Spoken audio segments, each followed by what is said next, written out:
चतुर्थमन्येषु पूर्णं तं देवदारत्वं लक्ष्मीर्मं शरणं प्रपद्ये श्रीमान् वेङ्कटनाथार्य कवितार्किकेसरी वेदान्ताचार्यवर्यो मे सन्निधत्तां सदा प्रपद्ये नवद्यानां सत्यां सम्पदां शरणं भवभीतानां सर्वोपमीश्वरं श्रीमद्रङ्गशटारिसंविवरान्तद्वयं श्रीमद्देररघुप्रभात श्रीजित्पादारविन्दाश्री श्रीमद्देशीयतेः आरुण्यवीक्षास्तवं सेवे रङ्गप्रवीणसाधनं नारायणं योगिनं वेदान्तदेशीतीन्द्रकटाक्षत्रयन्तसारम् अवद्यवनं बुधाभ्यं नारायणाद्यं श्रीरङ्गनाथेकरमाश्रयामः பொன்னுலகில் வானவரும் பூமகளும் போற்றி செய்யும் நன்னுதலில் நம்பினரையூரர் மண்ணுலகில் எண்ணிலமை கண்டும் இறங்காரே யாமாகில் மண்ணு மரபு உட்பன் வந்து போன வாரம் பிரம்மாவை படைச்சது வரை சொன்னோம்.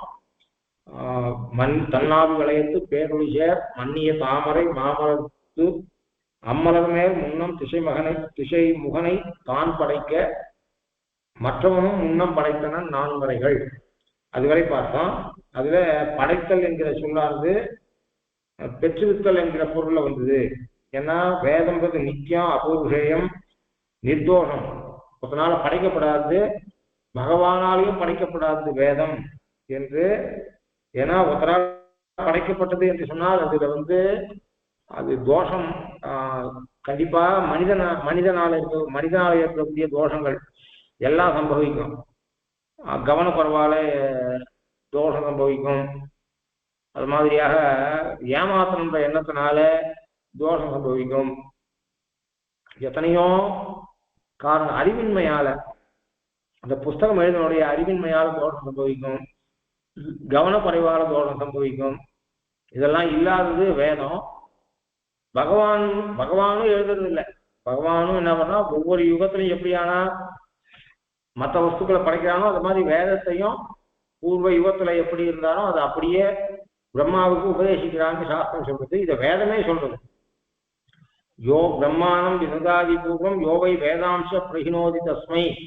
சரணாகதி மந்திரம், சரணாகதி பண்றதுக்கு ஒரு மந்திரம் ஸ்வேதாசனத்துல எடுத்துறது. மந்திரத்துல யாரிடத்துல சரணாகதி பண்றேன், மூக்ஷுவான நான், பக்தியோகம் பண்றதுக்கு சக்தி இல்லாத நான் யாரிடத்துல பரமாத்மனம் பண்றேன்னு சொல்ற இடத்துல எவன் பிரம்மாவை உண்டாக்கி அவனிடத்துல வேதத்தை கொடுத்தானோ அப்படின்னு இருக்கு. அப்படி வச்சு இங்க இவன் முன்னம் படைத்தனன் நான்மறைகள். நாவியில பிரம்மாவை படைக்க அவன் நான் இதுவை படைத்தான் அப்படின்னு சொல்லிருக்காரு அப்படின்னு ஒரு கேள்வி வந்தது. அதுக்கு தமிழ் சப்தம் படைத்தல்னா பிரசித்தார்த்தம். நாமம் லோகத்துல படைக்கிறதுன்னு சொன்னா உண்டாக்குறதுன்னு அர்த்தம் பண்றோமே, அந்த அர்த்தம் கிடையாது.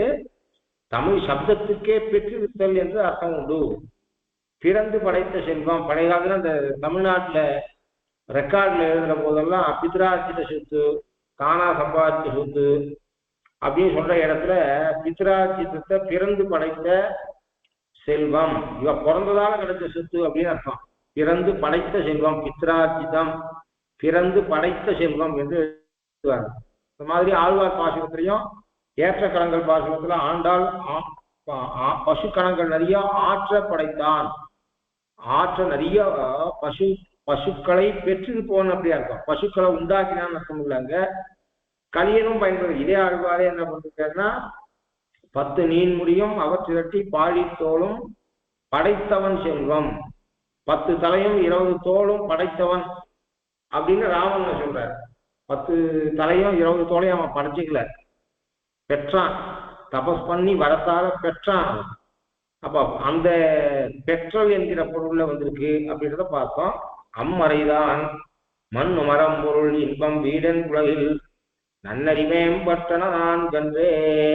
அந்த மறையிலே சொல்லப்பட்டிருக்கக்கூடிய பூஜார்த்தங்கள் வேற எந்த தேசத்திலையும் எந்த கலாச்சாரத்திலையும் எந்த மதத்திலையும் இந்த 4 பூஜார்த்தம் கிடையாது. நம்மதுதான் 4 பூஜார்த்தம் உள்ளது. அது காரணம் என்னன்னா ஆதாரமான வேதத்துல புருஷார்த்தம் 4ஆக சொல்லப்பட்டிருக்கிறது. அம்மறைதான் மண்ணும் அறம் பொருள். மண்ணும் அறம். மண்ணும் என்பது அறம் என்கிற சொல்லுக்கு அடைமொழி. நிலையான அறம், பொருள், இன்பம், வீடு என்று உலகில் நன்னறி மேம்பட்டன. அந்த வேதத்துல சொல்லப்பட்டதுதான் இந்த உலகத்துல பாரத தேசத்துல வேதத்தை ஆதாரமாக கொண்டு 4 புருஷார்த்தமாக சொல்லப்பட்டது. நன்னெறி நெறினா வழின்னு அர்த்தம், மார்க்கம் வழின்னு அர்த்தம். வேதங்கள்ல 4 பேற்றை அறிவித்திருக்கிறது. அப்போ அதுல அறம் பொருள் இன்பம் வீடு என்று 4 சொல்லப்பட்டிருக்கு. அப்போ பாரத தேசத்துல வேதத்தை அடிப்படையாக கொண்டு எழுந்த கிரந்தம் எல்லாம் இந்த 4த்தை பத்தி பேசும். 4த்தை ஒத்துண்டவர் தான் வைதிகர்கள். அதனாலதான் திருக்குறள்ல கூட வீடு சொல்லப்படுறது.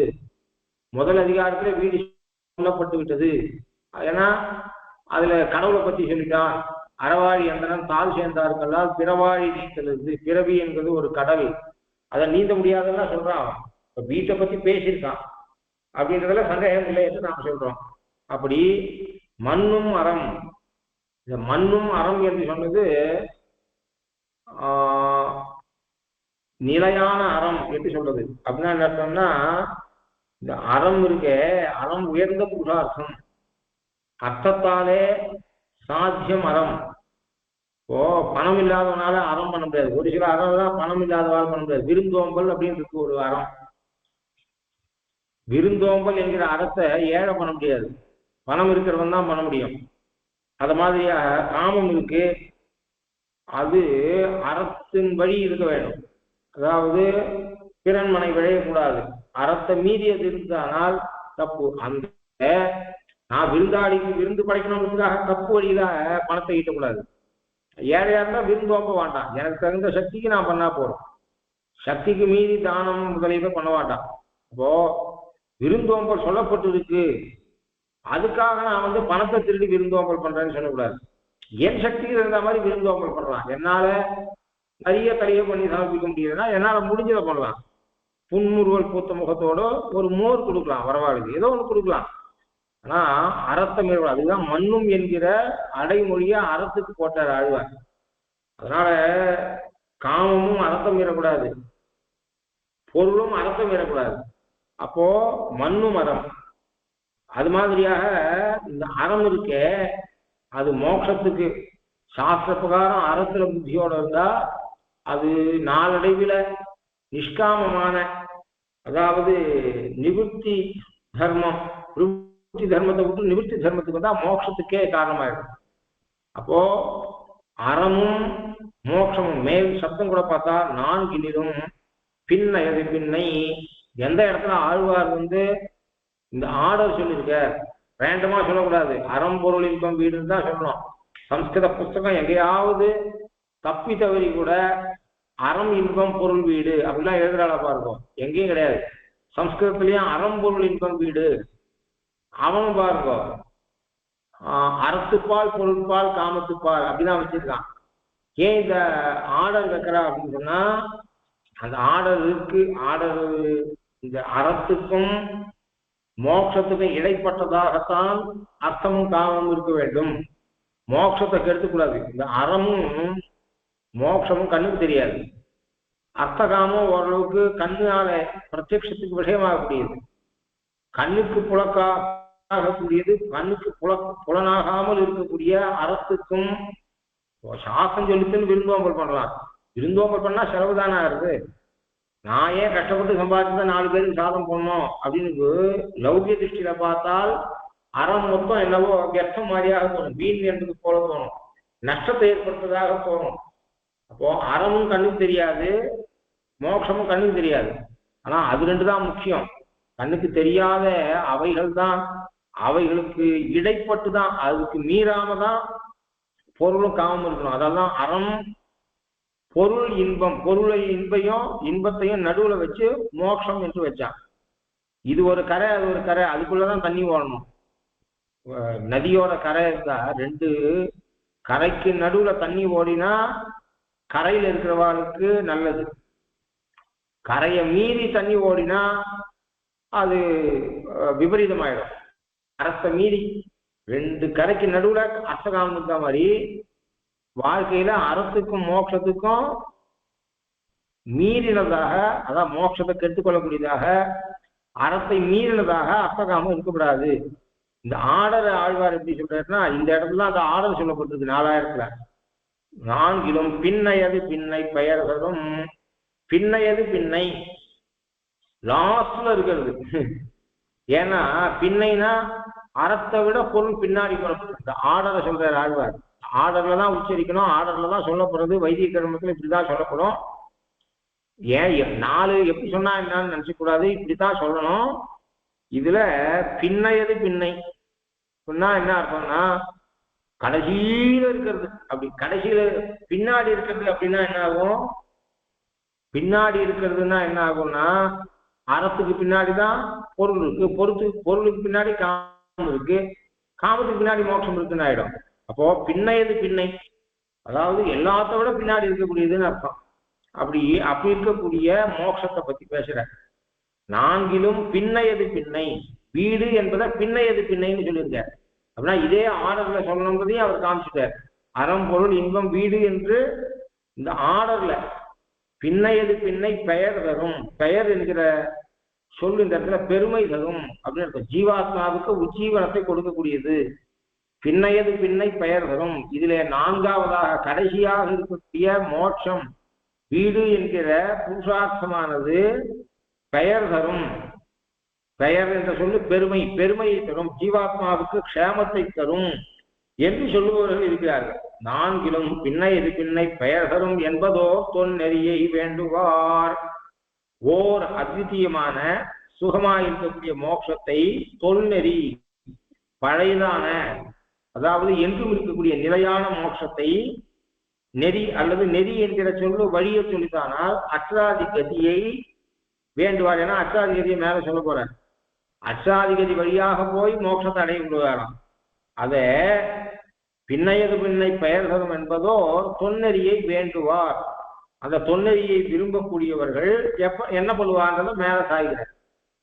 ஓ அந்த அச்சாதி மார்க்கத்திலே சென்று வீட்டை அடைவதை விரும்புபவர்கள் என்று சொன்னதுனால இப்போ அந்த வீடு என்கிற புருஷார்த்தத்தை பத்தி இப்போ நகினிந்தா நியாயத்தால எப்படி சிறிய திருமணம்ல வீட்டை தூஷிக்கிறது, மோட்சத்தை தூஷிக்கிறதுக்கு இவருக்கு நோக்கம் இல்லை. ஆனா அச்சாவதாரத்துடைய பெருமையை சொல்வது இவருக்கு நோக்கம். ஆண்டாள் கூட சொல்றார், ஆமா இந்த ஜென்மத்துல உன்னை அனுபவிக்காத நான் மோட்சத்துக்கு போய் என்ன பண்ணுவேன், இப்ப கிடைக்கணும் எனக்கு நீ அப்படின்ற ஆண்டாள். அந்த ஆற்றாமையால ஆண்டாள் சொல்ற மாதிரியாக இம்மை பிறவி செய்யாதே இனி போய் செய்யும் தவந்தானன். இப்ப எனக்கு ரங்கனோட சாட்சாத்காரம் வேணும், இதை விட்டுட்டு உயிர் போனா விட்டு நான் மோட்சத்துக்கு போய் போறேன்னு சொல்லாது. யாரோ ஒருத்தர் பசியோட வரா, ஆற்றாமை இல்லாத வாழ்க்கை பரவாயில்ல, நாம என்ன பண்றோம் தேகாவதானேன்னு சொல்லிட்டு நிம்மதியா இருக்கும். ஐயோ ஏன் உயிர் போறதே அப்படின்னு நினைச்சுக்கிறோம். நாம உயிர் சாஸ்திரத்துல வேணா காலக்ஷேபம் சொல்லும் போது ரகசார காலக்ஷேபம் சொல்லும் போது கிருதவித்யாக பிரதீட்சந்தே மிருத்தியம் பிரமிவாதிக்கம் பரதோஷனம் பண்ணி வச்சுவா மிருச்சுவ இனிய விருந்தாளி வீட்டுக்கு வர மாதிரி எதிர்பார்க்கிறார்கள்னு சொல்லியிருக்கு. அந்த அந்த புருஷா அந்த காஷ்டம் கிட்ட இருக்கா, சுனிஷ்டா விஜயானம் இருக்கான்னா இல்லை, காலக்ஷேபம் சொல்றதுக்கு வக்கனையா வாய் சொல்றது. ஆனா அதனால என்ன வருது அப்படின்னா நாம அந்த அளவுக்கு பிரபன்னால தவிர சுனிஷ்டா விஜயானம் இருக்கிறவா இல்லை அப்படின்னு சொன்னா அவ தொன்னெறியே வேண்டுவார். இப்போ ஆழ்வார் என்ன சொல்றேன்னா அப்படிப்பட்ட தொன்னெறி உயர்ந்த நெறிதான். ஆனா அதை இப்ப என்ன சொல்றாரு அப்படின்னா இப்ப பசியோட ஒருத்தர் ஆத்துக்கு வந்திருக்கா, நல்ல பசி, 2 நாளா சாப்பிடாத ஆத்துக்கு வந்திருக்கா. வந்த உடனே ஒரு மோர் சாதம் போட்டாலாவது நல்லா இருக்கும். அதை விட்டுட்டு இன்னைக்கு நான் ஒன்றும் போட மாட்டேன், என் காலத்துல ஒன்றும் இல்லை, எனக்கு உடம்பு முடியல, நான் தடி பண்ணி போட முடியாது, ஒரு மோர்ஜா கூட போட முடியாது, நாளைக்கு ராத்திரி டின்னருக்கு வா உனக்கு பக்ஷணம் எல்லாம் பண்ணி போடுறேன் அப்படின்னா எப்படி இருக்கும்? அது மாதிரி நமக்கு ஆற்றாமை இல்லை, நமக்கு என்ன பண்றோம் பரதோஷம் பண்ணிட்டு இருக்கோம். ஆனாலும் மிருத்தி வந்துட போறானேன்னு பயப்படுறோம் நாம். அப்போ அப்படின்னா என்ன உண்மையில பரதோஷம் பண்ணியாச்சு, அவன் பக்தன்னு சொன்னா அவன் எப்போனா கூட்டின்னு போட்டோம் அப்படிங்கிற எண்ணம் இருக்கணும். அப்படின்னா அந்த அளவு நமக்கு விரக்தி இல்லை அப்படிங்கிற சரீரத்தை விட்டுறதுல எண்ணம் இல்லை அப்படிங்கிற இது இருக்கு. இப்போ அதனால என்ன தெரியுது அப்படின்னு சொன்னா, ஆனா ஆழ்வார்கள் அப்படி இல்லை. அப்போ இன்னைக்கு வந்த உடனே ஒரு மோர்ஷாம் போட்டா பசியோட பரவாயில்லைக்கு அது எவ்வளவு சுகத்தை கொடுக்கும். அது மாதிரி அச்சையிலையா நமக்கு ஏதோ பெருமாள் இருக்க சாஸ்திரம் பெரியவா சொல்லிதான் கை கூப்பிடும் பிரதட்சணம் பண்றோம். எதிரியும் நம்முடைய நாம் ஆக்சுவலா நாஸ்திகாலுக்கு நாம பரவாயில்ல, அந்த நிலையில நாம் இருக்கோம். அதனால இவருக்கு அர்ச்சையோட பெருமையை சொல்றதுனால நகிந்தா நியாயத்தாலே கண்ணுக்கு தெரிகிற பெருமாள் அர்ச்ச விக்கிரகம் இதை அனுபவிக்கிறத விட்டுடாதங்கோ சொல்றது நோக்கமா இருக்கிறதுனால நகிந்தா நியாயத்தால மோட்சத்தை தூஷிக்கிற மாதிரி இருக்கு. அப்போ நகிந்தா நியாயம்னா இன்னொருத்த தூஷிக்கிறதுல நோக்கம் இல்லை. ஆக்சுவலா ஆழ்வாருக்கு இதுவை தூஷிக்கிறதுல நோக்கம் கிடையாது. அப்படி இருந்தா இந்த ஆழ்வார் 10 பாசால மாற்றம் உளவாகிடும் அப்படிங்கிற தசகத்துல 10 பாசுரத்தால சம்சாரத்தினுடைய பயப்பட வேண்டியது எப்படி இருக்கு அப்படின்றத ஆற்றங்கரைவாள் மரம் போல் அஞ்சுகின்றேன், இருபாடொரு கொல்லியின் உள்ளெரும்பே போல், அது மாதிரியாக பாம்போடு ஒரு கூரையிலே பயின்றாற் போல் தாங்காத உள்ளம் தள்ளும் என்று எனக்கு மோட்சம் கொடு கதறன ஆழ்வார். இந்த கிரந்தத்துக்கு தகுந்த மாதிரியாக இப்ப அவர் சொல்றார். அது நகிந்தா நியாயம்னு பேரு. அந்த நகிந்தா நியாயத்தை என்ன சொல்லுவார்னா, இன்னொருத்த தூஷிக்கிறதுல நோக்கம் இல்லை, ஆனா மேலோட்டமா வாக்கியம் பார்த்தா தூஷிக்கிற மாதிரி இருக்கும். இன்னொருத்த தூஷிக்கிறதுல நோக்கம் இல்லை, இப்ப எடுத்துன்றதை கொண்டாடுறதுல அவருக்கு நோக்கம். அது அப்பா சொல்ற, நான் என்னத்துக்கு அப்பா அம்மாவுக்கு தர்ப்பணம் பண்றது? நான் தர்ப்பணம் பண்றதுன்னா மாலோகனுக்கு பண்ணணும், ஸ்ரீனிவாசனுக்கு பண்ணணும், இன்டிமேட்டேஷனுக்கு பண்ணணும் அப்படின்னு. அப்படின்னா என்ன அர்த்தம்னா, அப்பா அம்மாவுக்கு தர்ப்பணம் பண்றது அவர் தூஷிக்கிறேன்னு அர்த்தம் இல்லை. அப்பா அம்மா பண்ணதை விட திருப்பதி ஸ்ரீனிவாசன் அப்பா அம்மா சாதம் போகாத நாள்ல கூட 10 வருஷம் அவர் சாதம் போட்டு சாமானிய சாஸ்திர ஞானத்தை கொடுத்த 10 வருஷம் மாலோகன் ஐடிங்கர் தன்னுடைய சொந்த அப்பா அம்மா பண்ணதை விட இவ 3 பேரும் அதிகம் பண்ணிருக்கா. ஸ்ரீனிவாசன், மாலோகன், ஐடிங்கர். அதை சொல்றதுக்கு என்ன பண்ணணும்னா, இப்போ இந்த ஸ்டேட்மெண்ட்டை இப்படி சொன்னா நல்லா இருக்காது. அப்பா அம்மா விட ஐடிங்கர் நிறைய நல்லது பண்ணிருக்காரு நமக்கு. அப்பா அம்மா காப்பாத்தாத விட்ட போது கூட ஸ்ரீனிவாசனும் மாலோகனும் காப்பாத்திருக்கான்னு சொல்றதை விட அவர் சொல்ற விதம் தமாஷா ஒரு 2-3 தடவை சொல்லிருக்காரு. நேரத்துக்கு அப்பா அம்மாவுக்கு தர்ப்பணம் பண்றதுன்னா ஸ்ரீனிவாசனுக்கு பண்ணணும், மாலோகனுக்கு பண்ணணும் அப்படின்னா என்ன அர்த்தம்னா, அப்பா அம்மாவை விட அதிகமாக உபகாரம் பண்ணான்றதை காட்டுறதுக்கு அப்படி சொல்றாரு. இது அப்பா அம்மாவுக்கு பண்ற தர்ப்பணத்தை தூஷிக்கிறத நோக்கம் இல்லை, அதை கொண்டாடுறத அந்த ஸ்ரீனிவாசனை மாலோகனை கொண்டாடுறதுல நோக்கம் உடையது அப்படின்னு சொல்றான் லோகத்துல. அத மாதிரியாக இப்ப என்ன சொல்றேன்னா, அச்சையோட சேவை அங்க கீழே ஏறார் முயல்வுக்கு காக்கைக்குள் போவதேன்னு சொன்ன ரீதியில என்ன சாய்கிறேன்னா, அது போறவா இருக்கால கரஸ்த முதகம் தியக்வா கனஸ்தம் இவ வாஞ்சதி. கையில சொம்புல தீர்த்தம் இருக்கு, அதை சாப்பிட்றத விட்டுட்டு ஆகாசத்துல மேகம் இருக்கு, அது மழை பெய்யும் இன்னும் 1/2 மணி நாள்ல, அப்ப நான் வாயை திறந்துட்டு மேகத்தை பார்க்குறேன், என் வாயில தூரல் விழும்னு நினைக்கிறதுக்கு சமம் அப்படிங்கிற மாதிரி சொல்றேன். ஏன்னா இந்த பகவானும் சாத்குண்யத்தோட இருக்கான், இவனுக்கு கைங்கரியம் பண்றதை பாரு, இப்ப கண்ணுக்கு எதிர தெரிஞ்சிட்டு இருக்கான். அச்ச சேவையை விட்டுடாதேன்னு சொல்றதுல நோக்கத்துக்காக என்ன பண்றாருன்னா, அதை தூஷிக்கிற மாதிரி தூஷிக்கிறார். ஓர் தொன்னறியை வேண்டுவார், அப்படிப்பட்ட மோட்சத்தை வேண்டுவார் அவ என்ன பண்றா அப்படின்னு சொன்னா, வேண்டுவார்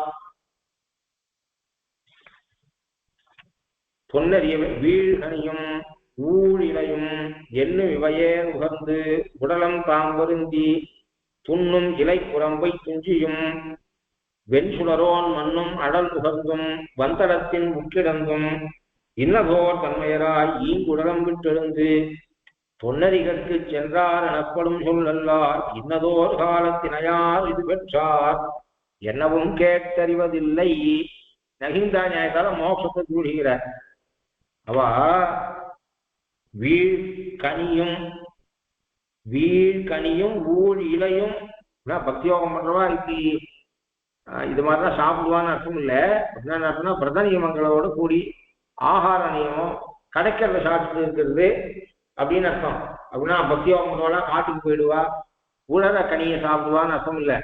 ஆனா ஆகார சுத்தோ சத்துவ சுத்தின்னு சொல்லி ருச்சிக்கு எல்லாம் முக்கியத்துவம் கொடுக்க மாட்டாங்கிறத ஆழ்வாருக்கு சாய்கிறார். ருச்சிக்கு முக்கியத்துவம், நல்ல படிப்பு வரணும்னா ருச்சிக்கு முக்கியத்துவம் கொடுக்கூடாது. நல்லா சாப்பிடணும்னு ஆசை இருக்கு, வயிறு ரொம்ப சாப்பிட்றவன் படிக்க மாட்டான், வித்வான் ஆக மாட்டான். தூக்கத்துல ஆசை இருக்கிறவன் அப்படின்னா வேணுன்ற அளவுக்கு சாப்பிடாத உடம்புக்கு எடுத்துக்க முடியாது. ஆனா இந்த ருச்சியில அதிக டேஸ்டோ நல்லா தூங்கணுன்ற எண்ணம் இருந்தாலோ சுகத்துக்கு ஆசைப்பட்டா பண்டிதன் ஆக முடியாது. பண்டிதன் ஆகணும்னா சுகம் பட முடியாது. எவ்வளோ விஷயத்த சாதாரணமா அவளை மாதிரி பக்தி யோகம் பண்றவாளை விட்டுரும். நல்ல வித்வான் ஆகணும்னா அது சாதாரண பிரயத்னம் இல்லை. அந்த பிரயத்னத்துக்கு எதையோ ஒண்ணுதான் இழக்கணும். அது இழக்கிறது என்னன்னா நல்ல ஆகாரம், சொகுசு வாழ்க்கை. இதுல புத்தி இருந்ததுன்னா ஞானம் சம்பாதிக்கவே முடியாது. அதுல ஒன்றும் சந்தேகமே இல்லை. ரெண்டுத்துல ஒன்று தான் ஏற்றுக்கொள்ள முடியும். ரெண்டு ஞானம் பணம் சம்பாதிக்கிறது, இது ரெண்டுத்தையும் ரெண்டு படங்களை கால் வைக்கிற மாதிரி வச்சுக்கொள்ளவே முடியாது. அப்படின்னு சொன்னதுனால ஒரு சாதாரண ஒரு வித்வான் ஆரத்துக்கு அந்த அளவுக்கு மற்றதை இழக்கணும்னு சொன்னா ஒன்றும் பக்தி யோகம் பண்றவன் எப்படி இருப்பான் அப்படின்னு அர்த்தம். அப்படின்னா நல்லா தூங்கணும், எப்ப பார்த்தாலும் தூங்கணும்ன்ற தூங்குறதுன்றது ஒரு சுகம். அதுல எண்ணம் இருந்தா எப்படி வாசிக்க முடியும்? இன்னொன்னும் வாசிக்க அதுவும் நான் சொல்றது சயின்ஸ் மாதிரி இல்லை. அதுல எல்லாம் தெரிஞ்சுக்கணும்ன்ற அவசியம் இல்லை. உத்தியோகம் பண்ணி பழகத்துக்கு வேண்டிய அளவு தெரிஞ்சுட்டா போறோம். நான் வேதாந்தம் முதலியத்தை வாசிக்கணும், அத்தியனம் பண்ணணும், சாஸ்திரம் வாசி வரணும்னா ஏதாவது வாசிச்சாலே தூக்கம் போயிடும். ஏன்னா ஏதாவது ஒரு விஷயத்துல சந்தேகம் வந்தா அந்த சந்தேகம் தூங்கக்கூடாது பண்ணணும். இப்படி தூக்கத்தை கெடுத்துட்டு மொத்தம் சொல்றேன். அப்போ ஆகாரத்துல அதிக புத்தி, என்னென்ன ஆகாரம் சாப்பிட்டா, இன்னொன்னும் சாத்விக ஆகாரம் சாப்பிட்டா தான் வித்வான் ஆக முடியும். சாத்விக ஆகாரம் இல்லை அப்படின்னு சொல்லிட்டா வித்வான் ஆக முடியாது. ஏன்னா சத்வாது ஞானம், நல்லறிவு என்பது சாத்விக உணவாக கிடைக்கக்கூடியது. ராஜச தாமச உணவை சாப்பிட்றதுல ஆசை இருந்ததுன்னு சொன்னா ஜிக்வா ஜாவலில் இருந்தா ஞாபகம் இது வராது, ஞானம் வரவே வராது. அப்படின்னா சாதாரண ஒரு வித்வான் ஆகிறதுக்கே இதெல்லாம் இழக்கணும்னா பக்தியோக நிஷ்டம் பண்ணுவேன். அவனுக்கு இந்திரிய நிகிரகம்ன்றது இதுவாக என்ன பண்ணலாம், வித்வான் இன்னும் ஒரு வாரம் படிக்க மாட்டான், அப்புறம் படிச்சுக்கலாம் அப்படின்னு தள்ளி போடலாம் ஏதாவது. அவன் அப்படி இல்லை, தைலதாரியை போல அவிச்சின்னமான ஸ்மிருதி சந்ததி இருக்கணும் அவனுக்கு. அப்போ அப்படின்னா என்ன அர்த்தம்னா காட்டுல போய் அதுவா உணர பழத்தை சாப்பிடுவான்னு அர்த்தம் இல்லை. அதுக்கு துல்லியமா அவன் வாழ்க்கை அனுப்பிக்கணும். ஏதோ வயத்துக்கு சாப்பிடணும், அவ்வளவுதான். பசி இல்லாம சாப்பிடணும், உயிர் தரிக்க சாப்பிடணும், அப்படி இருப்பானே தவிர அதை விட்டுட்டு சாப்பிட்றதுல ஒரு தீவிர ஆசை மாதிரி ஏதோ ஒரு கூரை வேணும், மழை வெயில் மேல விழாம இருக்கணும்ன்ற எண்ணம் இருக்கணும். அப்படி இல்லை பெரிய மாளிகை மாதிரி வீடு இருக்கணும்னு நினைச்சா அதை கட்டுறதுக்கு அதை சம்பாதிக்கிறதுக்கு புத்தி போகுமே தவிர யோகத்துல புத்தி போகாது. இப்போ குரம்பை, அதாவது குரம்பைனா இடையில நகரம் வீடு, நல்ல வீடு கூட கட்டிக்கிறது இல்லை. இவெல்லாம் மோட்சத்துக்கு போனோம்னு ஆசை இருக்கும், எல்லாத்தையும் விட்டுடுறான். ஏதோ கடைசியில் போறோம் அப்படின்னுறான். அப்படின்னா போறோன்ற மனசு இருந்தாதான் இந்த பக்தி யோகத்தெல்லாம் அனுப்பிக்க முடியும். தீவிர ஆசை இருந்தது, நான் பெரிய பணக்காரனா இருக்கணும், எனக்கு இந்த சொகுசு வாழ்க்கை இருக்கணும்னு நினைச்சா சுகார்த்தி சேத்து தியஜேத் வித்யாம், வித்யார்த்தி சேத்து தியஜேத் சுகம். சாதாரண பண்டிதனார்த்துக்கே இதை சொல்றது. நான் வாழ்க்கையில சுகப்படணும்னா வித்வான் ஆக மாட்டான், நீ விட்டுடு. முதலே தீர்மானம் பண்ணிக்கோ, நீ சுகப்படணும், அல்ப விஷயங்கள்ல புத்தி நிறைய வச்சுட்டா வித்வான் ஆக முடியாது, விட்டுடு. வித்வான் ஆகணும்னா அப்புறம் ஐயோ நான் அதை இழந்துட்டேன் இதை இழந்துட்டேன் எனக்கு சொகுசு வாழ்க்கை இல்லைன்னு சொல்லாத. ரெண்டுத்துல ஒண்ணு நீ எடுத்துக்கோ. வித்யார்த்தி சேத்து தியஜேத் சுகம், சுகார்த்தி தியஜேத் வித்யா அப்படின்னு சொல்ற ரீதியில இவ என்ன பண்றான் அப்படின்னா வீடு கனியும் ஊரிலையும் ஏதோ கிழங்கு கிடைச்சா போறோம், உளுந்த பழம் போறோம் அப்படின்னு நினைக்கிறார். ஏதோ சாப்பிட்டா இருந்தா போறோம், பசியார சாப்பிட்டா போறோம் அப்படின்னு நினைக்கிறார். இவ காட்டுக்கு போய் பக்தியோகம் பண்றவெல்லாம் காட்டுக்கு போய் உடனே பழத்தான் சாப்பிடுவான்னு அர்த்தம் இல்லை. இவ சொல்றது என்னன்னா அதுக்கு சதுசமாதான் இவ வாழ்க்கையை அமைச்சுக்கிறா அப்படின்னு அர்த்தம். வீடு கனியும், தானே வீழக்கூடிய கனியும், ஊழிலையும், ஊழிலன்னா ஊழ்னா பழமை என்று அர்த்தம். ஊழ் வினை அப்படின்னு சொல்றோமே, முன் ஜென்மத்துல பண்ணது. ஊழ்னா பண்டை, பழைய என்று அர்த்தம். பழைய இலைன்னா அப்படின்னா பழுத்த இலை அப்படின்னு அர்த்தம். அத மாதிரியும் அதான் என்ன சொல்றதுன்னா கீரை சாப்பிட்டு வாழ்றது. அது மாதிரி உச்சவருத்தி பக்தியோகம் பண்றவாளே உச்சவருத்தி பண்றவாளே அப்படித்தானே வாழ்ந்துருந்தா. அப்படியும் என்னும் இவையே நுகர்ந்து, அதாவது இவையே நுகர்ந்து, என்னும் இவை நுகர்ந்துன்னு சொல்ல ஆழ்வார். இவையே நுகர்ந்து அப்படின்னா இதுலயே வாழ்க்கை சந்தோஷம். ஏதோ அரை சாதம் கிடைச்சிது சாட்டம் அப்படின்னாலே சந்தோஷம். அவளுக்கு வந்து பெரிய ததியாராதம் சாட்டா மாதிரி மனசுல என்ன திருப்தியவா இருக்கும். அது போருன்ற மனசு கொண்டவாளா இருக்கணும்னு அர்த்தம். அப்படி இருந்து உடலம் தாம் வருத்தி, என்னும் இவையே நுகர்ந்து உடலம் தாம் வருத்தி, உடம்ப வந்து வருத்தி கொண்டு காயத்தை கிளேசப்பட்டு கொண்டு ஏகாசி உபவாசம் இருக்கணும். உபவாசங்கள்லாம் இந்திரியத்தை அடக்கிறதுக்கு காரணமா இருக்கும். ஏகாதசிக்கு உபவாசம் இருந்து ஹரிஸ்மரணம் பண்ணா அவ்வளவு பலம் சொல்லிருக்கு. விரதங்களுக்குள்ள உயர்ந்த விரதம் ஏகாதசி விரதம். பிரபன்னாள் பண்ணக்கூடாதுன்னு இல்லை, பண்ணாதால பெரிய தப்பு இல்லை, நமக்கு புல நடக்க மாட்டான். விரதங்கள் எல்லாம தீக்கணும். வர்ணாசிரம தர்மங்கள்லாம் வாழ்க்கை அங்கங்கள். இப்படி கஷ்டப்பட்டு இருந்து துண்ணும் இலை குரம்பை துஞ்சியும். எனக்கு பெரிய பங்களா இருக்கணும்,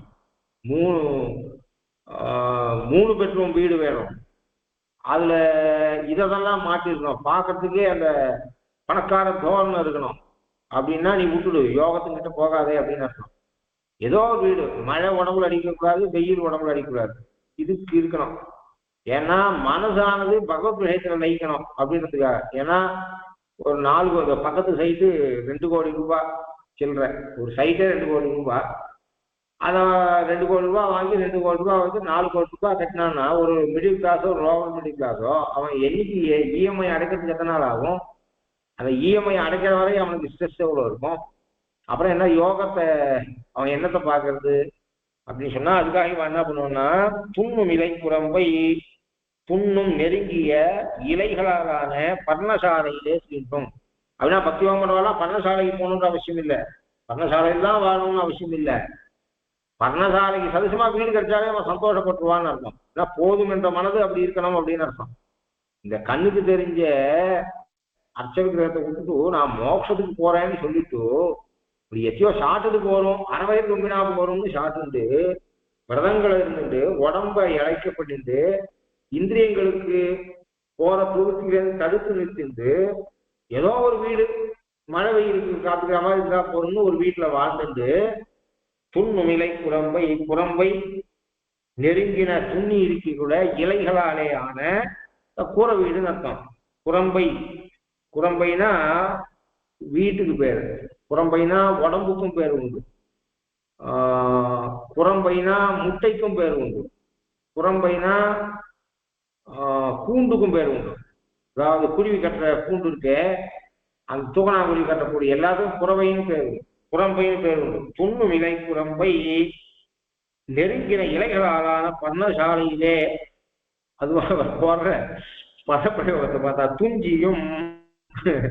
துஞ்சியும் நான் வாட்டுக்கு ஏதோ ட்ரெயின்ல போறோம் அப்படின்னா ஒரு நாள் ராத்திரி, அதுவும் இல்லாமல் பரவாயில்ல 6 மணி நேரம் 7 மணி நேரம் போவான் மெட்ராஸ்.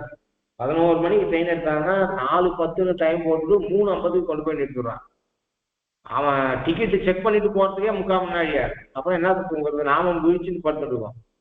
இந்த 4 மணி நேரத்துக்கு ஒரு பெட்ஷீட்டை கொண்டு வந்து ஒரு ஏதோ வாயால ஊதி தலகாணியை ரெடி பண்ணி, அதே எப்பா மனுஷா என்ன சொகுசு வாழ்க்கை வாழ அப்படின்னா, எத்தையோ இன்னைக்கு ஒரு நாள் அப்படியே படுத்தணுமா, புத்தியத்தை போடணுமா, படுத்தணுமான்னு இல்லை ஜனங்களுக்கு. அப்படின்னா 4 மணி நாளைக்கு 5 மணி நாளைக்கு அந்த சொகுசை இல்லாததுல அதுக்குன்னு ஒரு கீழே போட்டுக்கிட்டு கொண்டு வரா, போத்துக்கிறதுக்கு கொண்டு வரா, தலகாணி ஒன்று கொண்டு வரா. எதுக்கு சொல்றேன் அப்படின்னா, இவன் துண்ணும் இலை குரம்பை துஞ்சியும். ஏதோ ஒரு வீடுன்னு இருந்தா போறோம், மழை வெயிலுக்கு இதுவாக இருந்தா போறோம்ன்ற எண்ணத்துல வாழறாங்க. இதை கண்ணுக்கு தெரியாத மோட்சத்துக்காக காரு வச்சிருந்தோமா, பெரிய 3 பெட்ரூம் வீடு வச்சிருந்தோமாலாம் எண்ணமே இல்லை பாருங்க. அசுதுகள் இப்படி இருக்காளே இவான்னு சொல்றார் அவர். அதனால துண்ணும் இலை குரம்பை துஞ்சியும் நெருங்கின இலைகளாலே ஆன குரம்பை பர்ணசாலை. பர்ணசாலைனா குடிசான்னு அர்த்தம், பர்ணசாலைனா இலையால கட்டின வீடுன்னு அர்த்தம். அதுக்கு துஞ்சியும் தூங்கியும்னு அர்த்தம் பண்ணுங்க. தூங்கியும்னா தூங்கியும்னு பதப்பிரயோகம் பண்ணாம துஞ்சியும் அப்படின்னு. துஞ்சியும்னா துஞ்சுதல்னா மரணம் என்று அர்த்தம். துஞ்சுதல் என்ற சப்தத்துக்கு துஞ்சினார். அப்போ துஞ்சினார்னா மரணித்தார் என்று ஒரு அர்த்தம். அப்ப இந்த அசிதுகள் ஒரு பெரிய வீடு, ஒரு கோட்டுக்கால் கட்டில், அதுல மெத்த, அது 5 குணத்தோட கூட்டினது, இப்படி போட்டு சௌக்கியமா படுத்துக்கிறதுக்கு இதுங்களுக்கு புத்தி இருக்கா பாத்தியா? இதுங்க தூங்குறதா, அது தூங்குறதும் குணம் இருக்கிறதும் ஒண்ணுன்னு அர்த்தம். துஞ்சியதோட சப்தம் போட்டதுனால துண்ணும் இலை குரம்பை தூங்கியும்னு சொல்லாமல் துஞ்சியும்னு சொன்னதுனால துஞ்சினார் என்பதோர் சொல்லி துயரணக்கது நாயே. துஞ்சுதல் என்கிற சொல்லுக்கு மரணித்தல் ஒன்று அர்த்தம். தூங்குறதும் மரணமும் ஒண்ணுதான். அது ஒரு தூக்கமா தூக்கம், பெட்டு கிடையாது, ஒண்ணும் கிடையாது, வெறும் தரையில ஒரு உத்திரியத்தை போட்டுக்கிறது, அப்படியே படுத்து தூங்குறது. மேலையாவது ஒட்டி இருக்காது. இவன் பர்ணசாலையில போட்டா வெயில் காத்துல தேலு கீழே விழும், பர்ணசாலையிலேருந்து தும்பு கல்ல விழும், கண்ணை சிமிட்டு தூக்கம் இல்லை, சரியான பெட்டு கிடையாது. பர்ணசாலையிலேருந்து மேல தேலு ஏதாவது விழும், வெயில் காத்துல உள்ள வந்து பதுங்கி கீழே விழும், தும்பு விழும், கண்ணை கசக்கிட்டு படுத்துட்டு இருப்பான். இது தூக்கமா சாவானே எனக்கு தெரியல. அப்படிலாம் உடம்பு வருத்துண்டு துண்ணுமிலை புறம்பை துஞ்சியும். புறம்பைன்ற சப்தத்துக்கு அதாவது நிலையாமை சொல்லும் பொழுது, அதாவது நிலையாமை இருக்கிறதுனால அவன் சொல்றான் புறந்தார் எப்படி இருக்கணும் அப்படின்னு சொல்ற இடத்துல நிலையாமை சேர்ந்தவன் ஆத்ம புத்தி வந்தவனுக்கு தான் இது வரும். ஆத்மான்னு ஒண்ணு இருக்கிறது எண்ணம் இல்லாதவனுக்கு மோட்சத்தை அடையணும், இங்க பிறக்கக்கூடாதுன்னு எண்ணம் இருக்கிறவனுக்கு இந்த எண்ணம் தோணவே தோணாது. அதனால நிலையாமைன்னு எழுதினான். நிலையாமைன்றது பணத்துல ஆசை இல்லை. ஏன் அப்படின்னா இவன் தர்மம் நிவர்த்தி தர்மத்துல புத்தி போயிட்டதுனால அர்த்தத்துல புத்தி இல்லை. நிறைய பணம் சம்பாதிக்கணும் அப்படிங்கிற எண்ணம் இல்லை. நிவர்த்தி தர்மத்துல புத்தி போயிட்டதுனால காமத்தை அனுபவிக்கணும்ன்ற எண்ணமும் இல்லை, சொகுசு வாழ்க்கை எண்ணமும் இல்லை. அப்ப நிலையாமையை புரிஞ்சுட்டான்னு அர்த்தம். இப்போ அதாவது அவன் என்ன சொன்னா, பணத்துல ஆசை ஒரு குரல் எழுதினா, உடம்புல ஆசை. பணத்துல ஆசை கூட விட்டுறா, உடம்புல ஆசை கொடுக்க மாட்டான். அப்படின்னா டயத்துக்கு சாதம் சாப்பிடணும், இல்லைன்னா கோவம் வந்துடும். நல்ல இப்ப கூட என்ன பழைய காலத்துலாம் ஒரு கல்யாணம் கார்த்தி அப்படின்னு போனா பாவம் எல்லாரும் ஒரு பெட்ஷீட்டை ஒரு ஹால்ல போடுவா, அவாவா ஒரு மூளை விட்டுருப்பா, அவாவா ரூம் போட்டுக்கிறா. அப்படின்னா என்ன அர்த்தம்? ஏன் ஒரே குழந்தைய பெற்றுக்கிறது, 2 பேரும் சம்பாதிக்கிறது, லட்சக்கணக்கில் பணம் இருக்கு. அவன் என்ன வாழ்க்கை கெட்டு விட்டா நீ தனி ரூம் போட்டுன்னு வாழ்ந்து ஒரு நாள் ஒரு கல்யாணத்துக்கு போய் ஒரு வேளை தங்கறதுக்கு, அது நீயா பணத்தை போட்டாலும் பரவாயில்ல, கல்யாணம் பண்ற பொண்ணாக்குவா, பொண்ணு பெற்றுவான்னா அவ்வளோ உனக்கு இழப்பா எனக்கு ரூம் போட்டுறியா அப்படிங்கிறா. இது எப்படி நீ வாயை விட்டு கேட்ப? வெக்கமா இல்லை உனக்கு கேட்குது. அப்படி உனக்கு இருந்தா நீ போட்டுக்கோ ரூமை. அப்படின்னா ஒருத்தன் கல்யாணம் பண்றான்னா பாவம் அவனை நீ ரூம் போட கேட்பியா? நீ அந்த கல்யாணத்துக்கு போறியா? நீ என்ன ஆபீஷியல் ட்ரிப்லியா போற நீ? இதெல்லாம் இப்ப நம்ம சூழ்நிலையிலேயே தெரியுது.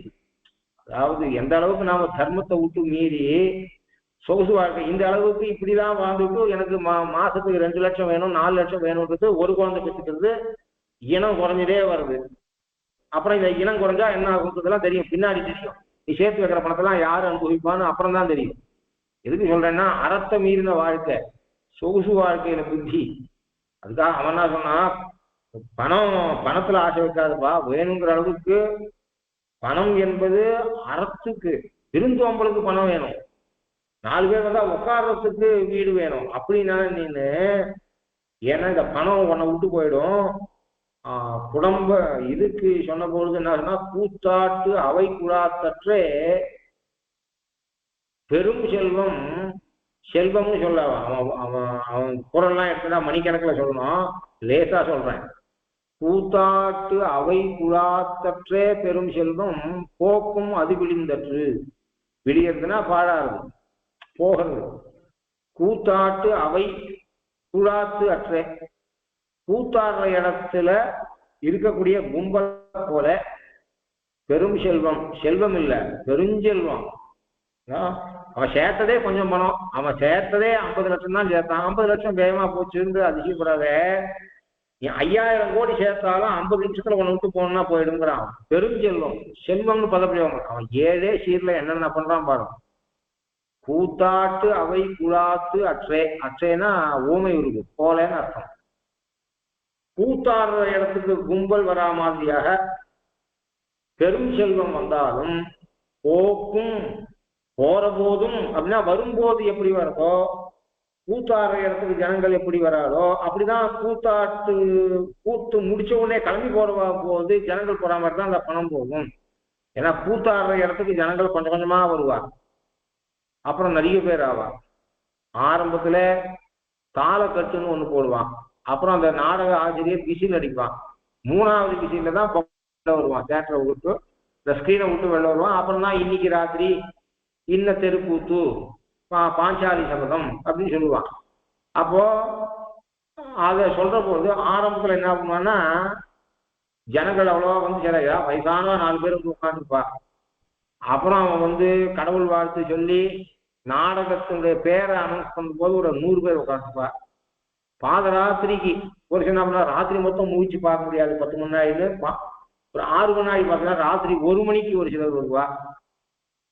அப்போ ஒரு 700-800 பேர் இருப்பா. ஒரு சிலர் 3 மணி நேரம் பார்த்தா போதும்னு பின்னால 4 மணிக்கு போகலாம் அப்படின்னு போய் 7 மணி வரை கூத்தாடுவா. அப்போ 4 மணிக்கு எங்க அப்பா என்ன பண்ணா, நீ ராத்திரி மொத்தம் கூத்து பார்த்துட்டா 2 நாள் பாடம் போடும், சம்ஸ்கிருதம் வாசிக்க முடியாது, அது முடிக்க முடியாது, நான் பின்னால கொண்டு போய் விடுறேன் அப்படின்னுவேன். அது எப்படின்னா நம்ம ஆத்துலயே அவ கூத்து ஆடுறது கேட்கும். அவ என்ன அதுலயும் என்ன பண்ணுவேன்னா பின்னால எழுப்பிட்டு அது மகாபாரத ராமாயண கதையா இருந்தா கூட்டுன்னு போய் 4 மணிக்கு விடுவேன்.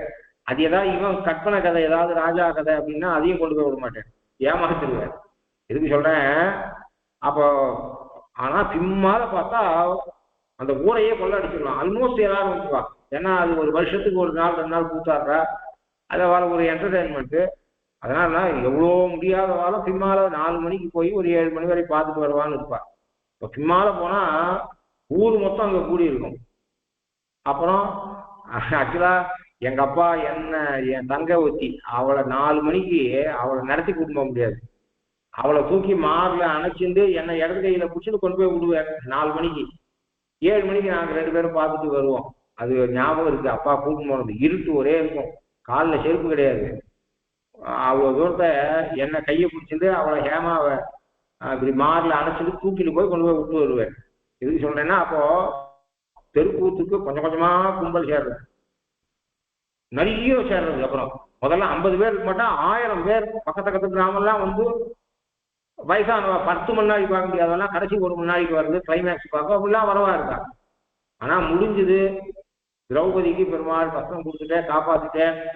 அவன் ஜனகணமனங்கிறான்னா, யாரும் நம்ம ஸ்கூல்ல வாத்தியார் சொல்லியிருக்கா ஜனகணமனை சொன்னா நீக்கணும், எழுந்திரிக்கணும், அந்த இடத்த விட்டு நகரப்படாது, நாமும் 3 நாள் வாயால் சொல்லணும்னு சொல்லுவா. 4 பேர் இருக்கும், மற்ற எல்லாரும் பாயை எடுத்து நம்ம மூஞ்சில விசிறிட்டு அவ பாட்டு போயிடுவா. என்னது போகும்போது 50 பேரா இருந்து 100 பேரா இருந்து 1000 பேரா ஆனாலே, போகும்போதும் 1000 பேரு 900 பேரு 800 பேரு கடைசியில் 50 பேரா போவான்னு நினைச்சிக்காதே. கூத்துக்கு கும்பல் கொஞ்சம் கொஞ்சமா நீ கஷ்டப்பட்டு 50 வருஷத்துல 50 கோடி சேர்த்தா 50 நிமிஷத்துல அதை உன விட்டுட்டு போயிடலாம். தெருக்கூத்து முடிஞ்ச உடனே ஜனங்கள் எடுத்து போற மாதிரி போயிடும்னு சொன்னான். அதனால அறத்தை மீறி பணத்தை ஈட்டாத, பணத்தை ஈட்டுறது வாழ்க்கையினுடைய குறிக்கோளா வச்சுக்காத. அது கிடைச்சா கிடைக்கணும், கிடைச்சா நல்லதுல செலவு பண்ணிக்கும். ஆனா பொருள் ஈட்டுதல் என்பது வாழ்க்கையுடைய குறிக்கோளா வச்சுக்காத அப்படின்னு சொன்னான். சரி, உடம்புல ஆசையை விட முடியுமா, பணத்துல வேணா ஆசை விடுவேன் அப்படின்னா, குரம்பை தனித்தொழிய, இதே குரம்பை சப்தம் அவனும் யூஸ் பண்ணிருக்கான். பரிமேலழகர் ரொம்ப ஆச்சரியமா வியாக்கியானம். குரம்பை தனித்தொழிய புல்பரந்தற்றே உடம்புல உயிரிட நட்பு. உடம்புக்கும் உயிருக்கும் இருக்கக்கூடிய உறவு என்னன்னா, குரம்பைன்றதுக்கு பூண்டு, இங்க குரம்பைன்றத ஆழ்வார் வந்து வீடுன்னு அர்த்தம் பண்ணுங்க. அப்படி அர்த்தம் பண்ணவாலும் இருக்கா திருக்குறளுக்கு. குருவி கூட்டுல இருந்து குருவி வெள்ள போற மாதிரி அப்படின்னா, அந்த குருவி திருப்பி வரும் பூண்டுக்குள்ள. அதனால குரம்பைக்கு முட்டை எக்குன்னு ஒரு அர்த்தம் இருக்கு. அந்த அர்த்தம் பண்ண அப்படின்னா, முட்டையை விட்டு குஞ்சு பொறிக்கிறது. உள்ள இருக்கிற அந்த கோழி குஞ்சுக்கும் தெரியாது எப்போ இந்த முட்டை உடையும்னு, அடகாக்கிற கோழிக்கும் தெரியாது. ஈஸ்வர சங்கப்பத்துல உடஞ்சி வெளில வருது, மறுபடியும் அந்த கோழி குஞ்சு உள்ள போனா போக முடியாது. அதனால அந்த இடத்துல குரம்பைன்றதுக்கு பூண்டுன்னு அர்த்தம் பண்றதை விட இந்த முட்டைன்னு அர்த்தம் பண்றது உயர்ந்தது அப்படின்னு சொல்லுங்க. அப்படின்னா அதுவும் நிலையாமை, அதை சொல்றான். அப்போ சிறப்பு எப்படி உன் கையில இல்லையோ, இறப்பு உன் கையில இல்லை, விட்டுட்டு அதை பத்தி நினைச்சுக்காத.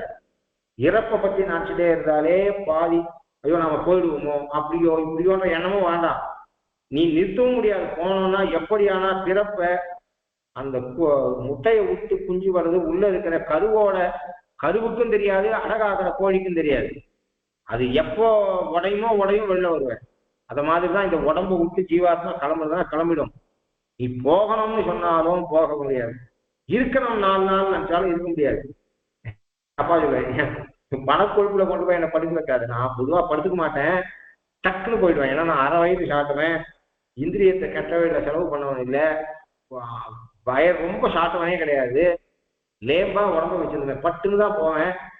ஆனா நம்ம நம்ம கர்மா நமக்கு சொல்ல முடியாது. கடைசி காலத்துல ஏதாவது வியாதி கீதி வந்துச்சுன்னா கூட என் அப்பாவை நாம செலவு பண்ணியிருந்தா உங்களுக்கு தான் பழங்காலமா இருந்தா திண்ணையில ரேடி திண்ணையில விட்டுருவா. ஈஸ்வரனானது ரேடி திண்ணையில விட்டு கஞ்சியை கொடுத்துருவா. உங்களுக்கு தான் பணம் இருக்கு, இன்சூரன்ஸ் இருக்கு, அது இதுன்னு கொண்டு போய் படுக்க மட்டும் வச்சிடாத. இருப்பேன்னா இருப்பேன், போனோம்னா போயிடுவேன். இனிமேட்டு இருந்தும் ஆக வேண்டியது ஒன்றும் காரியம் இல்லை, காரியம் முடிஞ்சு போச்சு. பணக்கொழுப்புல கொண்டு போய் எங்கேயா படுக்க வச்சிடாதே அப்படின்னு. ஏன்னா நான் இருக்கணும்னு இருந்தா, பகவத் சங்கல்பம் இருந்தா நீ ட்ரீட்மெண்ட் பண்ணாட்டாலும் இருப்பேன், அந்த எண்ணம் நமக்கு வராது. அது அந்த நிஷ்டை இருக்கிறவாளுக்கு அந்த எண்ணம் வரும். நீ ட்ரீட்மெண்ட் பண்ணாலும் நான் போறேன்னா போய் தான் ஆகணும், நீ ட்ரீட்மெண்ட் பண்ணாட்டாலும் இருக்கேன்னா இருப்பேன். ஈஸ்வர சங்கல்பம் ஒன்றும் ஆச்சு, வயசாச்சு, என்னை கொண்டு போய் ஆஸ்பத்திரியில் படுக்க வச்சிடாதே, உன்னுடைய திருப்திக்கு எதையாவது கரைச்சி போட்டு வாயில அப்படின்னு. எதுக்கு சொல்றேன் அப்படின்னா, அந்த அவன் சொல்றான் அந்த கருவுக்கும் தெரியாது எப்ப வெளில வரப்போறோம்னு, அழகாகிற கோழிக்கும் தெரியாது. எப்படி அது உன் வசம் இல்லையோ அது மாதிரி இந்த ஆத்மா உடம்பு விட்டு கிளம்புறதும் உன் வசம் இல்லை அப்படின்னு சொல்றான். பிரகலாதன் சொல்றான் இத. இது மாதிரி பசங்க கிட்ட, ஸ்கூல் பசங்க கிட்ட சொல்றான். ஆரோக்கியமா இருக்கான், பைல்வான் மாதிரி இருக்கு உடம்பு, சொத்து ஏகப்பட்டது இருக்கு, இவன் சந்தோஷமா இருக்கான். இவன் உடம்ப பார்த்தா இவன் மேல கல்லு விழுந்தா கல்லுதான் உடைக்கிறதோட இவனுக்கு ஒன்றாகாது அப்படின்னு நினைச்சிட்டு இருப்போம். கடைசியில பார்த்தா மத்தா நாள் காத்தால நேற்று காத்து இருப்பான், மத்தா நாள் காத்தால அவன் போயிட்டான் தெரியுமா அப்படின்னுவா. உண்மத்துல பார்ப்போம், ஐயோ இவன் போயிடுவான், இவன் இருக்கவே மாட்டான், ஏழ்மை, பசி, பட்டினி, எல்லா வியாதியும்.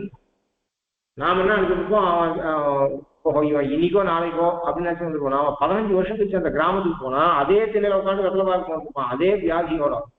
தரித்ரோபி பரிகிருஷ்டா பகுவருஷ ஜராஞ்சிதா. பிரகலாதன் அந்த கூட படிக்கிற பசங்களுக்கு சொல்றான். அதனால பிறப்பை பத்தியோ இறப்பை பத்தியோ அதிக எண்ணம் இருந்ததுன்னா அதுவே உங்க மனநிலையை கெடுத்துரும். நீங்க நல்ல பெரிய நல்ல காரியங்கள்லாம் அச்சீவ் பண்ணவே முடியாது, பகவத் பக்தியை திளைக்க முடியாது.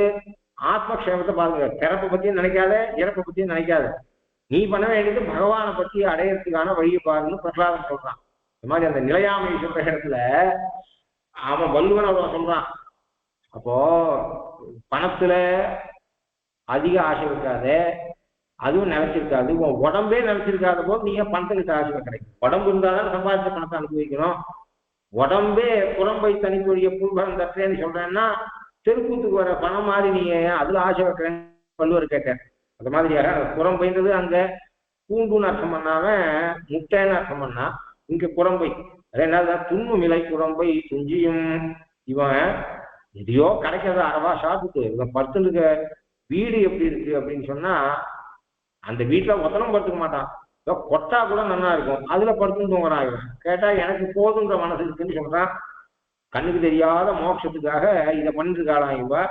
துண்ணு நிலை புறம்பை துஞ்சியும் பெண் சுடரோன் மண் உமழல் உகர்ந்தும். சூரியனுடைய கிரணங்களே உணவாக கொண்டும் அப்படின்னு அர்த்தம்னா இதுக்கெல்லாம் கஷ்டமே இல்லை. அக்னியில சூரியன்ல நிற்கிறது முதலிய காரியங்களை தான் உடம்புக்கு ஏற்படக்கூடிய ஏசி போட்டுக்கணும். அந்த மாதிரி இது பண்ணிக்கணும். இந்த காரியம் கூட கிடையாது. அதாவது என்ன அர்த்தம்னா வெயில் அடிச்சா அடிக்கட்டும், குளிர் வந்தா உரட்டும், அதை பத்தி அதிக யோசிக்கிறதே கிடையாது. அப்படி இருக்கக்கூடியவா உஷ்ணத்துக்கோ, அதாவது துவந்தம்னு பேரு. துவந்தம்னா குளிர், சுகம், துக்கம், நல்குறவு, செல்வம், அது மாதிரி சீதம், உஷ்ணம், இதெல்லாம் சமமா பாவிக்கிற எண்ணம் அப்படின்னு சொல்லிட்டு, ஐயோ எப்படாப்பா சிவராத்திரி வரும் இந்த குளிர் போறோம்னு யோசிக்கிறதோ, வெயில் காலம் வந்து அப்பா ஏசி போட்டு படுக்குமா அப்படின்னு நினைக்கிறதோ, இந்த உடம்பை பத்திய எண்ணமே இல்லாத இருக்கும். அதனால வந்தடத்தின் கிடந்தும் அப்ப பார்த்தாலும் குளங்கள்ல தீர்த்தா மாறுறது, காசால தீர்த்தா மாறுறது, மாத்தியானிக ஸ்நானம், சாயங்கால ஸ்நானம், இப்படியே அந்த வன்தடம் குளிர்ந்த ஜலம் இருக்கக்கூடிய இதுல தீர்த்தா மாறுது. ஆகையினாலே நாங்கள்லாம் என்ன, ஒரு சிலர் என்ன பண்றா, உலகத்துல ஜல கிரீடைக்கு போறா, எப்ப பார்த்தாலும் தீர்த்தா மாறிட்டு இருக்கா. நீர் காக்க போல குளங்கள்ல எப்ப பார்த்தாலும் மூழ்கிட்டு இருக்கா. அப்படின்னா அர்த்தம் நான் மந்திர ஸ்நானம் பண்ணிக்க கூடாதா அப்படின்னா, காத்தால தீர்த்தா மாறுது, மத்தியானம் தீர்த்தா மாறுது, சாயங்காலம் தீர்த்தா மாறுது, இந்தியாராத்துக்கு முன்னாடி இப்படி 3 வேளை தீர்த்தா மாறி 3 வேளை அந்த 3 வேளை வேஷ்டியை துவச்சு போட்டு அதை காய வச்சிருந்து வந்து சூரிய கிரணம் போல இருக்கக்கூடிய அக்னியில உட்காந்து காரியம் பண்றது, ஔபாசனம் பண்றது, அதை பண்றது, இதை பண்றது, இவ்வளோ பண்ணிட்டு இருக்கா. இப்படி வர்ணாசிரம தர்மங்களையும் இவ்வளையோவையும் அனுஷ்டிச்சு இப்படி இருந்து மோட்சத்துக்கு போறதுக்கு ஆசைப்படுறாய்வா. இன்னதோர் தன்மையராய் இப்படிப்பட்ட சுபாவம் உடையவர்களாய் இங்கு உடலம் விட்டெழுந்து நெடுநாளாக இருக்கிற இந்த உடலத்தை சரீரம், இந்த சரீரத்தை விட்டு எழுந்து எதையும் அனுபவிக்காத இந்த சரீரத்துக்கு உண்டான சுகத்தையே அனுபவிக்காத உடலம் தான் விட்டு எழுந்து இன்னதோர் காலத்து ஏதோ ஒரு காலத்துல அங்க போனா தொன்னறிக்கண் சென்றார் எனப்படும் சொல்லல்லால் தொன்னெறி மோட்ச மார்க்கத்துல சென்றார்கள், அச்சாதி மார்க்கத்துல சென்றார். அப்புறம் சூழ்பிஷம் பண்ணி தூய முறைக்கிற பாசகத்துல சொல்ற அது மாதிரி இதுல அங்கி வந்தான், பகல் வந்தது, அதுக்கு அபிமானி தேவதை வந்தா, நாள், உத்தராயணம், ஆண்டு, இடைகள், காற்று, இரவின் பதி, மின், வருணன், குடையுட வானவர், ஓன் இவாள்லாம் வயல மரியாதை கொடுக்குறா. அப்புறம் அப்சர ஸ்ரீகள்லாம் வந்து இது பண்றா அது பண்றா. அங்க ஐரமதியம்னு ஒரு குளம் இருக்கு, அங்க போனா. அப்புறம் விமான சரீரம் வந்து திவ்யமாமணி மண்டபத்துக்கு போனா. என்னென்னவோ வர்ணிச்சு வச்சிருக்கு. யாரு போயிட்டு வந்து திரும்பி வந்து சொன்னவா சொல்லுங்கோ அப்படின்னு நைனிதா சொல்லும். இன்னதோர் காலத்து ஏதோ ஒரு காலத்திலே இணையார் இது பெற்றார் என்னவும் கேட்டறிவதில்லை. பெற்றார் அவர் மோட்சத்துக்கு போனார், இவர் மோட்சம் திருப்பி அந்த பிரமாணம் இருக்கு. வியாச சூத்திரம் சொல்லியிருக்க, அங்க எழுதிருக்க. இந்த இவனும் அவனும் ஒன்னா, இந்த அமானவன் வேற அந்த அமானவன் வேறனா கவுண்ட் 12 அதிகமா. ஒரு சில உபநிஷத்துலயே 5 பேர் சொல்லியிருக்கு, ஒன்னு சில அதிகம் இருக்காம இருக்க. இது டேலி ஆக மாட்டேங்கிறத உபநிஷத்துக்குள்ள நம்பர். இதெல்லாம் யோசிச்சாலே தலை வழுக்க வந்துடும். அதாவது எத்தனை பேர் அமானவா அந்த இடைவர் நாம அவ பாட்டுக்கு தலைய இது பண்ணி வச்சா, தட்டி பால் பண்ணி வச்சா எடுத்து சாப்பிட்ற மாதிரி அவ பாவம் 2 படி பாலை வச்சு இடுப்பு நோக தட்டி பால் பண்ணி கையில கொடுத்தா அவன் ரசிக்காத எங்கேயோ கிரிக்கெட்டை பார்த்துட்டு அப்படியே முடிக்கிட்டானா எப்படி இருக்கும்? அது மாதிரி பாட்டு எழுதி வச்சுட்ட யாரு பாஷை சுவாமி தேசியம் நடைபெற அங்கி, பகல், ஒளி, நாள், உத்தராயணம், ஆண்டு, இடைவெளி, காற்று, இரவின் பதி, மின், வருணன், குடையுடை, வானவர்கள். இது இந்த ஆர்டர்ல உபநிஷத்துல எங்கேயும் இல்லை. எல்லா உபநிஷத்திலும் பல உபநிஷத்துக்கெல்லாம் அச்சாதி மார்க்கம் சொல்லி, அச்சாதி மார்க்கத்துல அதாவது இங்கேருந்து ஏதாவது ஒரு இடத்துக்கு போய் சேர்றதுக்கு வழி சொல்லு அப்படின்னு சொன்னா, இங்கேருந்து மேல்கோட்டைக்கு சொன்னா 10 பேர்கிட்ட வழி கேளுங்க, 10 பேர் மேல்கோட்டைக்கு தான் வழி சொல்லுவாங்க. ஆனா ஒருத்தர் சொன்ன லேண்ட்மார்க்கு ஒருத்தர் சொல்ல மாட்டா. அது மாதிரி இருக்கிறதுனால ஒவ்வொரு உபநிஷத்துல ஒவ்வொரு மாதிரி சொல்லியிருக்கு. இப்போ இதை மொத்தத்தையும் டேலி பண்ணி ஒரு சில இடத்துல மொத்தம் எத்தனை பேரு அப்படின்றதுல சந்தேகம், எண்ணிக்கையில சந்தேகம். அதுக்கப்புறம் இதுல இந்த பேர்ல சொன்னவன் அந்த பேர்ல பேரை டேலி பண்ணணும். எண்ணிக்கையை டேலி பண்றதுக்கு முன்னாடி பேரை டேலி பண்ணணும். இந்த உபநிடத்துல இதால சொல்லப்பட்டவன் அந்த உபநிடத்துல அதால சொல்லப்பட்டுதான். அதுக்கு லாஜிக் என்ன? பாலாஜி தான் லட்சுமி நரசிம்மன், லட்சுமி நரசிம்மன் தான் பாலாஜி, முரளி தான் பார்த்தசாரி, பார்த்தசாரி தான் முரளின்னா ஜடாமூர்த்தம் எப்படி சொல்ல முடியும்? இப்ப பழகினவா தானே சொல்ல முடியும். அப்போ உபநிஷத்துல இதுக்கு ஆராய்ச்சி பண்ணணும். அப்போ அப்படி இல்லாட்டா நான் முரளி வேற பார்த்தசாரி வேறன்னு எடுத்துட்டா நம்பர், பாலாஜி வேற லட்சுமி நரசிம்மன் வேற எடுத்தா நம்பர் கூடிடும். இதெல்லாம் பண்ணி இவ்வளவு ஆராய்ச்சி பண்ணி பாட்டு எழுதி வச்சுதான் நம்ம நிம்மதியா ரகசார்த்தம் சொல்லிருக்கோம். இந்த பாட்டு வர்றதுக்கு முன்னாடி பெரியவா வச்சிருக்க உழைப்பு எவ்வளவு தெரியுமா? அச்சாதி மாதிரி போறது இருக்கட்டும், கதிச்சிந்தனெல்லாம் இருக்கட்டும், ஒரு சிவாஷித்த வாஷா தெரியும். வாஷிகாரர் அதுக்கு எவ்வளவு புத்திசாலித்தனம் இருக்கணும். இத்தனை பேர் தான் அதுக்குள்ள. அதுக்கப்புறம் இதுல யாரு மாணவாள் யாரு அமானவாள், அதை பத்தி ஆராய்ச்சி. அப்படின்னா இவ்வளவு விஷயங்களை அந்த இடத்துல தொன்னிச்சு இப்பெல்லாம் பண்ணி ரிசர்ச் பண்ணி அவர் சூத்திரம் எழுதியிருக்கார், இவர் பாஷ்யம் எழுதியிருக்கார். அதுக்கு மேல ஆராய்ச்சி எத்தனையோ நடக்குது. ஒத்துக்கிறேன், ஆழ்வார் சூழ்விஷம் பண்ணி எழுதியிருக்கார், எல்லாம் ஒத்துக்கிறேன்பா. போயிட்டு வந்தா யாராவது ஒருத்தர் இருந்தா என்கிட்ட காட்டுங்கிறாரு இப்ப ஆழ்வார். அப்படின்னா இன்னதோர் காலத்தின இன்னையால் இது பெற்றார் உபநிஷத்துல சொல்லியிருக்கு. அவ எழுதிட்டான்னு இருக்கட்டும். இன்னார் போயிட்டு வந்தா, 1 கோபாலன், 2 கோவிந்தன், அவனை எனக்கு காட்டுங்கோ. இணையார் இது பெற்றார். போயிட்டு வந்தவன் இவன், அவன் சொன்னான் அவ்வளவு நல்லா இருக்கான் சினிமா. என்ன போயிட்டு சினிமாவை பார்த்துட்டு வந்தவன் சொல்லட்டும். இங்க யாராவது எல்லாரும் சினிமா நல்லா இருக்குன்னு சொல்லிட்டு இருக்கா. யார் யார் போய் பார்த்துட்டு வந்தவங்க, பார்த்துட்டு வந்தவா கைக்கு போனா யாரும் கொடுக்காட்டா என்ன அர்த்தம்? யாரோ சொன்னதா அவா சொல்லிட்டு இருக்கான்னு அர்த்தம். கொஞ்சம் நான் சினிமாவுக்கு போயிட்டு வந்தேன், ரொம்ப நல்லா இருக்கு, முதல் ஹாஃப் பரவாயில்ல, இன்டர்வலுக்கு அப்புறம் ரொம்ப மோசமா இருக்கு, ஒரு தடவை பார்க்கலாம், இல்லை it is not worth seeing, அப்படி ஏதாவது ஒன்று போயிட்டு வந்தோம் தானே ஃபீட்பேக் சொல்லணும். போயிட்டு வந்தவா எல்லாம் மறுபடியும் உபனிஷத் வாக்கியத்தை சொல்லி கொடுப்பீங்க. இன்னையா இணையார் இது பெற்றார், கோவிந்தம் போனா திரும்பி வந்தான் அப்படின்னு எனக்கு சொல்லு. அந்த கோவிந்தம் பேசட்டும். யாராவது சொல்றாங்களா இந்த கூட்டத்திற்கா? யாராவது சொல்லுங்க, நான் போயிட்டு வந்தேன் திரும்பி வந்தேன்னு சொல்லுங்க அப்படின்னு சாய்கிறார்களா? இணையார் இது பெற்றார், சுகோ முக்தா வாமதேவோ விமுக்தா. அப்புறம் உபனிஷத்துல இப்படி உபாசனை பண்ணவர் சுகர் மோட்சம் அடைஞ்சார், வாமதேவர் மோட்சம் அடைஞ்சார் சொன்னதெல்லாம் சொல்லாதுங்க. நீங்க யாராவது நேரம் போயிட்டு வந்தவா, நான் இந்த வழியில தான் போனேன், அங்க அனுபவிச்சேன், திருப்பி வந்திருக்கேன்னு சொல்லுங்க. அப்புறம் கேட்டா இல்ல இல்ல அங்க போனா திரும்பி வரமாட்டா அப்படின்னு நீங்க சொல்லிடுங்க. பதில் எல்லாம் வாட்டா. யாராவது சுகர் முக்தி அடைஞ்சார், வாமதேவ முக்தி அடைஞ்சார்லாம் பங்கி சொல்லாதுங்கோ. உபனிஷத்து வாக்கியத்தை காட்டாதுங்கோ. போயிட்டு வந்தவால என்கிட்ட காட்டுங்கோ.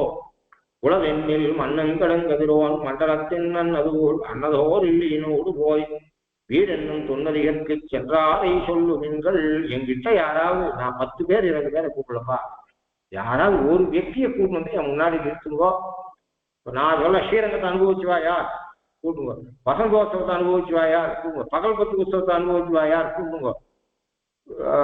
போனா பழைய இலைய சாப்பிட வேண்டாம், புளியோதரை பற்றியும் கொடுப்பா. மனசு சந்தோஷம், வாத்தியம் கோஷம் சந்தோஷம். ஒவ்வொன்னா அந்த மண்டபத்திலேயே திருக்காப்பு சாத்தினா மண்டபத்துல கோபுர வாசப்பட படுத்தினா நல்லா காத்தடிக்கும். துண்ணும் இலைப்புறம் போய் துஞ்சறது இல்லை. சௌக்கியமா போய் பெருமாளை சேவிச்சு பிரதட்சணம் பண்ணிட்டு அங்க நாம சங்கீர்த்தம் தான் அதுல உட்காந்து கேட்டு கண்ணில் தாரதாரையா கண்ணு ஜலத்தை விட்டு அந்த பெருமாளை கை தூக்கி அந்த அடியார் குலங்களோட இருந்துட்டு அந்த குளத்துல கொஞ்சம் தீர்த்தத்தை நன்னா எடுத்து காட்டு கோபுர வாசப்படியில படுத்துட்டு காத்து வாங்கினா என்ன சௌக்கியமா இருக்கும் அர்ச்ச விக்கிரகம். இதை விட்டுட்டு ஏதோ சொல்லிட்டு இருக்குங்களாப்பா அப்படின்னு யாராவது ஒருத்தரை கொண்டு வந்து நிறுத்துங்கோ அப்படின்னு கேட்கிற. மீதி அடுத்து வாரம்பா. கவிதார்க்கிய சிம்ஹாய கல்யாண குணசாலினே ஸ்ரீமதே வெங்கடேஷாய வேதாந்த குரவே நமஹ.